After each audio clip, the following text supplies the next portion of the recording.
Assalamualaikum warahmatullahi wabarakatuh. Halo teman-teman, serta Ibu dosen selaku tutor yang saya hormati.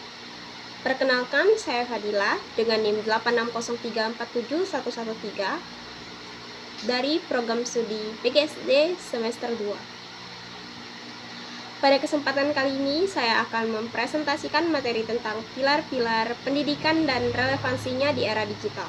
Untuk itu, pada presentasi ini, saya akan membahas makna pilar pendidikan, prinsip pendidikan menurut Ki Hajar Dewantara, serta relevansinya dalam menghadapi tantangan pendidikan di era digital. 1. Makna pilar dalam pendidikan. Dalam konteks pendidikan, pilar dapat dimaknai sebagai dasar atau tiang penyangga utama yang memperkuat sistem pendidikan. Pilar pendidikan menjadi pedoman dalam membentuk proses belajar yang tidak hanya berfokus pada pengetahuan, tetapi juga karakter, moral, dan kepribadian peserta didik. Tanpa pilar yang kuat,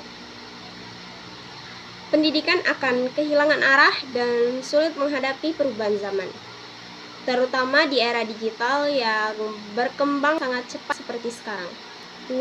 Prinsip pendidikan menurut Ki Hajar Dewantara. Ki Hajar Dewantara sebagai Bapak Pendidikan Nasional memiliki 3 prinsip utama pendidikan, yaitu 1. Ingarso sung tulodo, artinya di depan memberi teladan. Guru harus menjadi contoh yang baik bagi peserta didik, baik dalam sikap, perilaku, maupun cara berpikir. 2. Ing madya mangun karso, artinya di tengah membangun semangat, guru tidak hanya mengajar, tetapi juga mendampingi dan memotivasi siswa dalam proses mengajar. 3. Tuturi handayani, artinya di belakang memberi dorongan. Guru memberi dukungan dan kepercayaan agar peserta didik dapat berkembang secara mandiri. Ketiga prinsip ini menunjukkan bahwa pendidikan bukan hanya transfer ilmu, tetapi juga pembentukan karakter dan pengembangan potensi manusia. 3. Relevansi dan tantangan di era digital. Di era digital, prinsip Ki Hajar Dewantara masih sangat relevan dalam dunia pendidikan.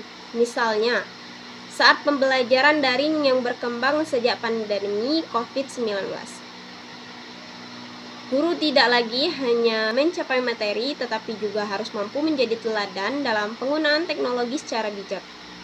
Prinsip Ingarso sung tulodo terlihat ketika guru mengajarkan etika digital, seperti menghargai pendapat orang lain di saat diskusi online dan menggunakan media sosial secara positif. Hal ini penting karena saat ini banyak peserta didik mudah terpengaruh oleh konten negatif, hoax, maupun budaya perundungan digital atau cyberbullying. Prinsip Ing madya mangun karso dapat diterapkan ketika guru membangun semangat belajar melalui media interaktif seperti Google Classroom, Zoom, atau video pembelajaran kreatif. Namun, dalam praktiknya, masih banyak siswa yang kehilangan motivasi belajar karena terlalu sering menggunakan gawai untuk hiburan seperti bermain game atau media sosial.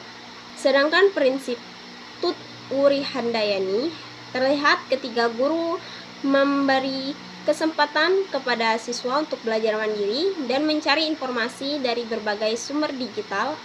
Akan tetapi, kebebasan tersebut juga menjadi tantangan karena tidak semua siswa memiliki kemampuan literasi digital yang baik untuk menyaring informasi yang benar. 4.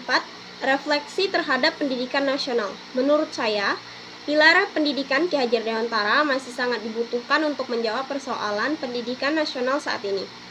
Di tengah perkembangan teknologi, pendidikan tidak boleh hanya mengejar kecerdasan akademik, tetapi juga harus memperkuat karakter, etika, dan nilai kemanusiaan. Guru perlu menjadi teladan, motivator, sekaligus pendamping bagi peserta didik agar mereka tidak hanya cerdas secara digital, tetapi juga memiliki moral dan tanggung jawab sosial. Kesimpulannya, pilar pendidikan menurut Ki Hajar Dewantara tetap relevan di era digital karena menekankan keteladanan, motivasi, dan dukungan terhadap peserta didik. Di tengah perkembangan teknologi, pendidikan tidak hanya bertujuan meningkatkan kemampuan akademik, tetapi juga membentuk karakter dan etika digital siswa. Oleh karena itu, penerapan prinsip ing ngarso sung tulodo, ing madya mangunkarso, dan tuturi handayani dapat menjadi solusi dalam menghadapi berbagai tantangan pendidikan nasional saat ini. Sekian penjelasan dari presentasi saya kali ini. Wassalamualaikum warahmatullahi wabarakatuh.